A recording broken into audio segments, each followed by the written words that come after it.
Hello বন্ধুরা, সবাই কেমন আছেন? আশা করি সবাই ভালো আছেন।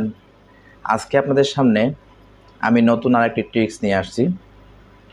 আমরা যারা ফেসবুকে অ্যাডস দেই অথবা অ্যাডস ক্যাম্পেইন রান করি অথবা যারা ফ্রিল্যান্সিংয়ের কাজ করে, আবার দেখা যায় যারা কোনো বাহিরে ঘুরতে যায় কিংবা ইন্ডিয়াতে ঘুরতে যায়, বাহিরের যে কোনো দেশে ঘুরতে যাক, আমাদের কিন্তু একটা ডুয়েল কারেন্সি অথবা ট্রাভেল কার্ডের প্রয়োজন হয়।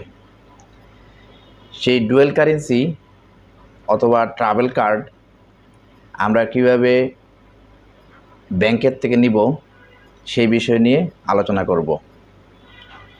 এটা আমাদের খুবই প্রয়োজন, বিশেষত যারা ফ্রিল্যান্সিংয়ের কাজ করে তাদের জন্য খুবই বিশেষ প্রয়োজন। ডুয়েল কারেন্সি কার্ড কিংবা ট্রাভেল কার্ড আপনি বিশ্বের যে কোনো জায়গায় ব্যবহার করতে পারবেন। এই কার্ড করতে হলে আপনার প্রথমত লাগবে হলো গিয়া আইডি কার্ডের ফটোকপি, 2 কপি ছবি, আর আপনার হলো গিয়া পাসপোর্টের ফটোকপি লাগবে। ব্যাংকে 5,000 টাকা জমা দেওয়া লাগবে, কিন্তু ওই 5,000 টাকা আপনি আবার তুলতে পারবেন। তারপরে এই কার্ডের জন্য সার্ভিস চার্জ নেবে 570 টাকা অথবা 575 টাকাও নেয়। এই 5 বছরের মেয়াদে আপনার এই কার্ড থেকে আর 1 টাকাও কর্তন করা হবে না। এই 575 টাকায় আপনার 5 বছর মেয়াদ, এই কার্ডের মেয়াদ।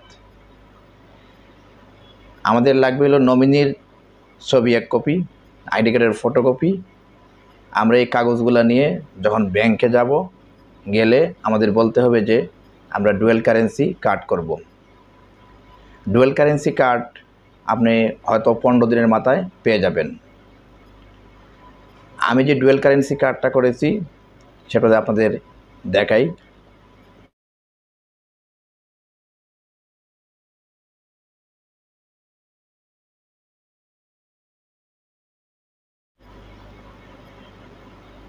আপনারাও এইভাবে ডুয়েল কারেন্সি কার্ড অথবা ডাচ বাংলা ব্যাংকের ট্রাভেল কার্ড করতে পারবেন। আপনি যদি ভারতেও যান, সেখানে গিয়েও আপনি ডুয়েল কারেন্সি কার্ড ব্যবহার করতে পারবেন, কারণ বাংলা টাকা ওখানে কনভার্ট হয়ে ইন্ডিয়ান রুপিতে আপনি ব্যাংকের থেকে নিতে পারবেন।